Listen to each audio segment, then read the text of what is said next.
Hey guys, welcome back to the channel. This will be part two for Juan after the second visit, and we were able to reproduce his concern. So I already performed the repairs. I haven't even run it, so I got everything connected. Computer is still on the bench open. So let me turn the output here on so we can have the MDCI coming on and the full probe. Let me get the full probe going.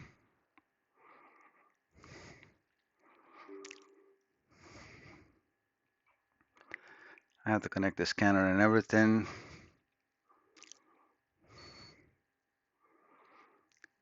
I don't like all these Windows pop-ups. It's like you own your computer, but you don't really own it. They'll always get into your computer no matter what. All right, so we're going to select the for escape. I'm going to do the same thing as I always do, lower all these values, keep the TPS, yes, and the value that I know works. Change the signal to 51,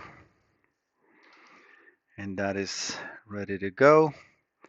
I'm going to turn this on and put 500 RPM. The computer is not on, so it's not running, obviously. I think I can run it right now. So, right, the computer is indeed running. So let me connect the scanner.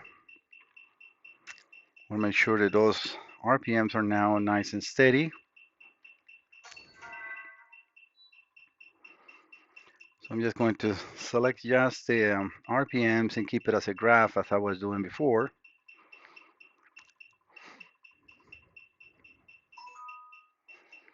All right, so again, KD 19236, quick access. I have not programmed the key yet, so we will be doing that in the video as well. So he can see that and you guys can see the process, which is pretty simple. It just, usually takes 10 minutes to gain access on the security Ford has established for the paths.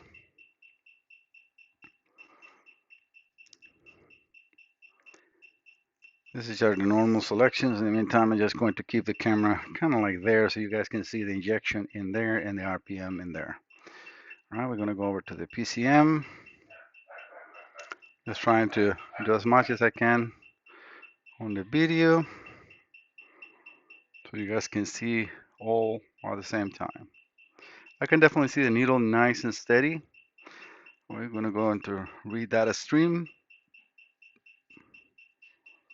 And we're going to, start a computer a couple of times to make sure that we got the correct signals and no more glitches. So engine revolutions per minute, we do that, and we're going to graph that. All right, so we want to just keep an eye on here. Make sure that that signal is nice and steady and no drops to 100 RPMs or so. And then we'll be turning the computer on and off. We just got one in there. I didn't see it on the needle. Hopefully this is not a communication issue and not a problem on the actual computer because I don't see nothing wiggling on the needle.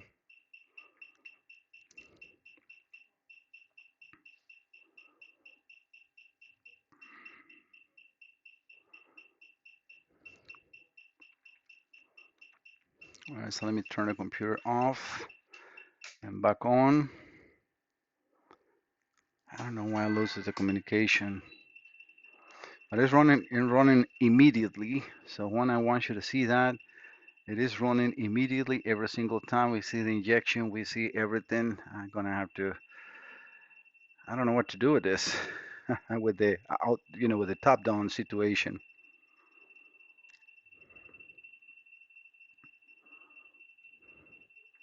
Let's see if it reconnects or not.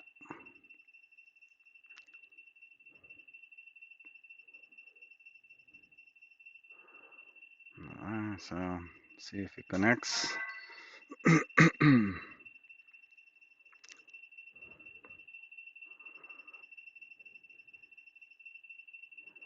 See, sometimes I'm wondering if what we were seeing before is this losing connection and connecting and losing connection and connecting and not actually a problem on the computer. But we did see, or we did saw before that bouncing on the needle, which I'm not seeing now.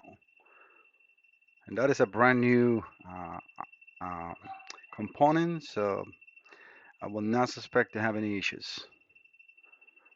And I'm going to save that one to use in another vehicle and then do the tests. And I will let you guys know when I'm doing another car and I'm using that. So let's read the data stream. Yeah, I can hear it nice and steady. I don't hear, because you guys will not be able to pick that up because of the microphone that I'm using. But I can hear the running nice and steady. No glitches.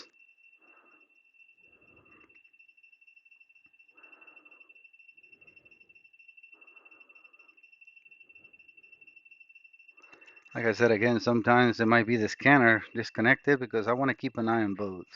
Because I will always review and revisit my capture to see if whenever that glitch that we saw a couple of times before was actually happening, or we have a problem with the MDCI disconnecting, which has been happening lately more and more with the top down. Everything right now is nice and steady. No issues in there. So I'm gonna keep it running for a while. And this is my test. It's usually in low RPMs because this is the problem with these analog to digital converters where they don't read the crankshaft position sensor signal, and then you can crank and crank and crank, but it's actually no signal. But it's not the case in here. We can see nice and steady. I think that, yeah, what we had before, it was the actual MDCI losing connection and not the actual, not an actual problem on the computer. Because look, it's nice and steady, no issues whatsoever. And I know that when I do this, I'm going to turn this off. I'm going to lose connection. So I'm going to try to do a quick, yeah, see, it lost connection immediately. But we can see the needle not bouncing. So Juan, I will be running this off a video so I don't keep you all guys for another super long video unnecessarily. I know that this is running good. So what I'm going to do now is show you what I do in order to see, because this should not get a problem on communication. All I'm doing is turning the ignition off, but not the actual scanner. Okay, so let me close this out because we don't need the full probe no more. So in this case, I'm going to turn the computer and the cluster on. All right, so we got that. All right, so I'm going to finish the session and then reestablish one. So whenever you're just adding a key, because if we go over to the instrument cluster, this is where we need to go in order to program keys on his car. This is a F-150 2002, so the paths is in the instrument cluster, not in the computer. All right, so let's do this. Let's make this work.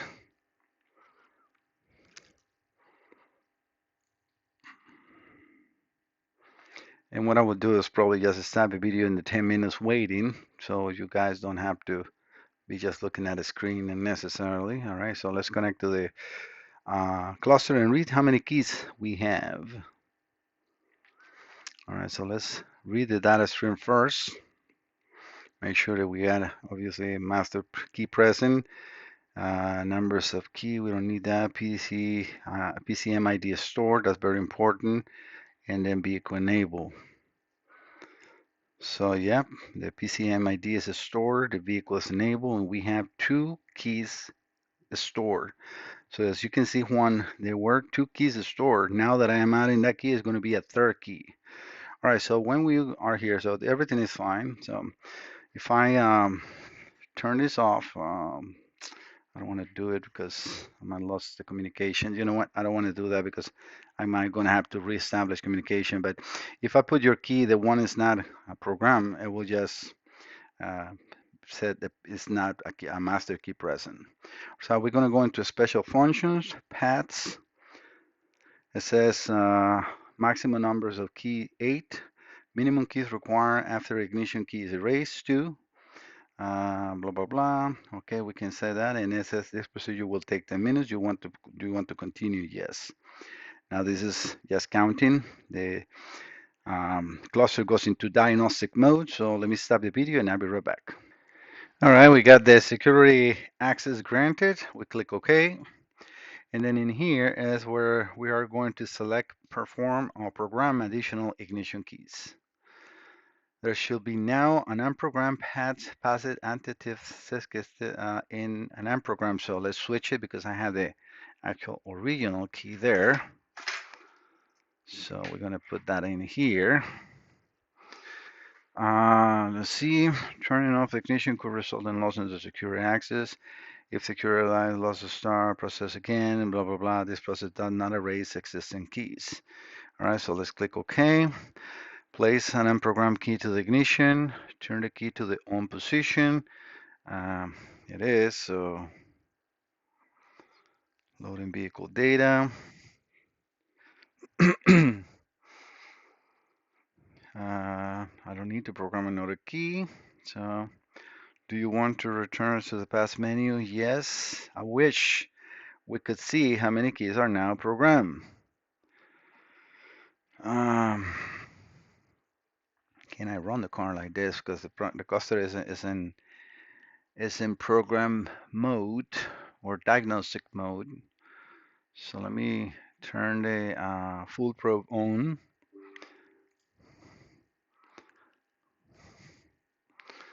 I'm just setting it again. It does the checks always for make sure it's me using it.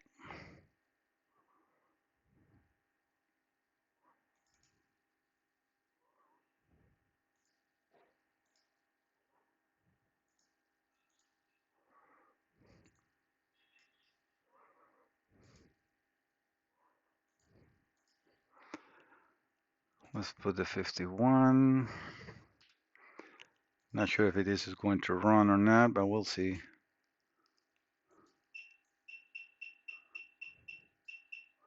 So it is running. And we have the non-original key installed. So looks like we are good. All right, so let's exit here.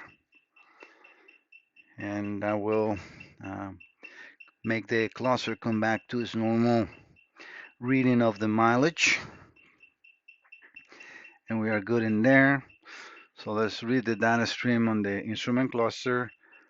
Master key present, number of keys stored. Those are the only ones we need. It still shows 2.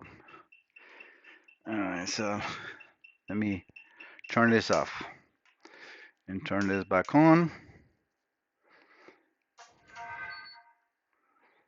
Nope, it did not program the key. It was reading the actual key that we have in there.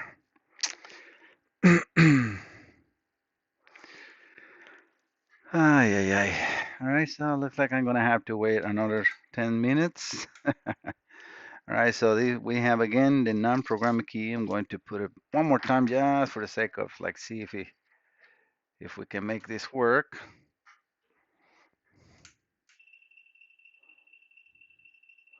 Well, it looks like it's working. I think I needed to cycle the key because yeah, we got the unprogrammed key there. All right, so let's close the app. Let's reconnect. Now it should read 3 keys, I think.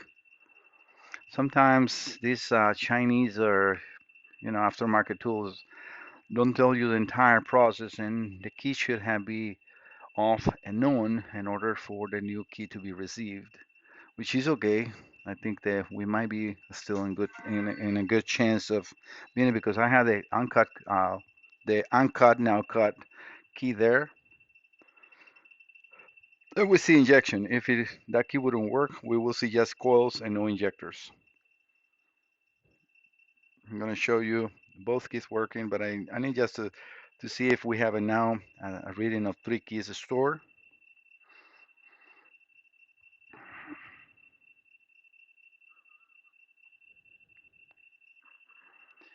In data stream, and numbers of key and master key present.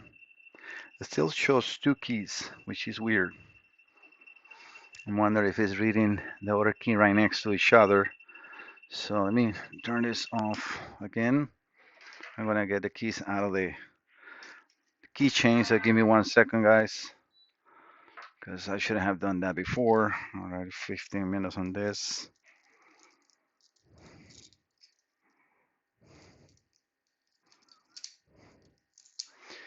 All right, put the keychain in here. All right, so this is the non-original key. I'm gonna put them in the reader, and this is the four. Hopefully you guys can see in there the four kind of like old key there. That is already a known good key. You see that is not reading, no injection.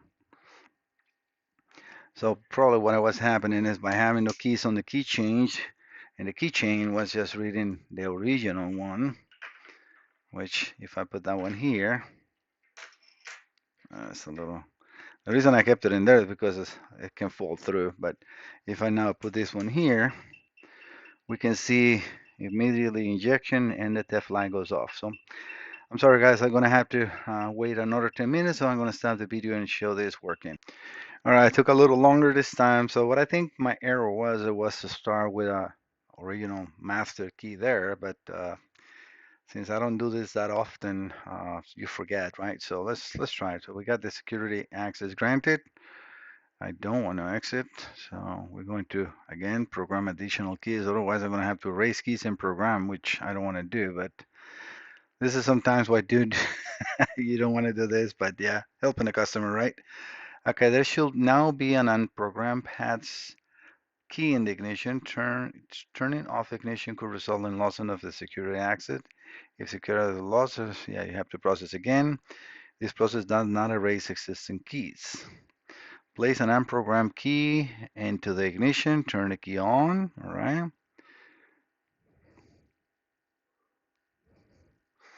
All right. The Tef line was off. Operation succeeded. Do you want to program another key? Nope. Do you want to return to the path function? No. Turn the ignition off. Disconnect the DLC from the diagnostic unit and cycle the key to the ignition to run and confirm vehicle starts. All right, so this is very important. You see this, I didn't see this before. I'm gonna click, well, it doesn't really matter, so I'm going to, it says turn the ignition off, which I'm going to do. I'm going to disconnect the scanner. Tell me to disconnect the scanner. I'm just leaving the not original key there, so that is definitely the issue here. And we're going to cycle the key for 3 seconds. 1, 2, 3, and it's not programming. So, All right, I went ahead and erase all keys, and now we're going to program. You must now program at least 2 keys. All right, so I got the non-original key there. All right, so let's see. It says engine will not start until you complete the following steps. Carry out the programming, the ignition keys, turn the ignition key off, disconnect the DLC from the diagnostic unit, wait for 10 seconds, cycle one key, and then cycle the other key for 3 seconds, second the second key from off to run for 3 seconds. The 2 keys are programmed. All right, so let's turn the ignition off. Let's disconnect the scanner. And now we're going to cycle the key for 3 seconds. I don't need to take the key because I don't have actually an ignition key. All right, so we're going to wait for 10 seconds. So 4, 5, 6, 7, 8, 9, 10. We're going to cycle the key on here. So just watch the light. 1, 2. So it is on the programming mode. So 3 seconds. Turn the key off. Switch the key to the other key. That was the the original one. This is now the uncut. The non-original. 1, 2. We have a problem with that key. All right, so that is not a good key. Definitely we can see that. So we're going to turn that off. And so we have this is a bad key. So I'm going to put one of my uncut keys in there. And we're going to do the same thing. 1, 2. You see how the light is now went off. So Juan, what happened is, like I said before to you, whenever you took this key to get caught, they give you a bad key or they damage the key. I'm not really sure what happened. But now we have a 2 program keys and I'm going to prove that now. All right, so ignition is off. We're going to get the full probe, which should be ready to go. Yeah, we got signal 51. I'm going to turn this on into 500 RPMs. I got the uncut key, my uncut key there. This is your original, and this is the one you got cut. All right, so let's run this. Vehicle is running, anti-theft light went off, and we got injection. All is good to go. All right, so just want to show you that is in there an uncut key. All right, so I'm going to turn this off, leaving those signals in there. So we lost the injection. I'm going to remove the key. Again, an uncut key. Put your 4 key there. See, this is sometimes a little hard to do because they can make it through. You need to make sure they stay there. That's your original key there. And now run the car. Anti-theft light should go off. We got ignition and injection. That is all now working 100%. So Juan, I am very sorry, but yeah, even though I wasn't going to charge you, I think that the proof is, and this is just not really my mistake, and I want to help you and everything, but I cannot just take the whole load myself. I don't know who deal with your key or what happened in there, but that key is either damaged or not the correct key. Not really sure what happened, but as you can see, my uncut key, which I'm going to put one more time. All right, so this is, I'm going to put your bed key here. The one is cut is bed. I'm actually going to mark it with a white dot. So we can, I'm going to put some ink in there so we know from the distance that that is a bed key. That will be good for open the car only. So again, I'm going to remove the original 4 key that you have, and I'm going to put my uncut key there and run the vehicle. We got RPM, theft light goes off, and we have injection, and we have coils. All right, so when everything is good to go, everything is working 100%. Your SPC fault, that was actually the problem, and this is what I went to revisit one's problem when the computer was here, and this is what I missed that, sorry, on the first time your system was here, is because when Juan sent me this system, his car, the anti-theft system wasn't working. There was no communication in the SPC, and it was a theft live completely. So no parameter, everything was complete not configured. So what I ended up doing for him was fixing the SPC communication in the cluster and in the computer, and then performing a parameter reset and a key relearn, which I show then after I did that running. So this is actually a completely separate repair, because I was looking at Juan's computer and I never replaced that analog to digital converter because that is not part of the SPC system. So this is a separate thing that when you had 2 issues, yes, I'm going to not charge you at all for what I did as far as that, because even though I tested and run it, I didn't have injectors and everything I should have. So I'm going to give you the benefit of the doubt, let's say, on that scenario. But the key programming and the key learn and the key itself that I'm now saying you as a spare key, because that is actually a bad key, is a separate charge. I hope that you understand and you understand me as well. And we're all good. All right, guys, thank you so much for visiting the channel. Don't forget to subscribe. See you next time. Bye bye.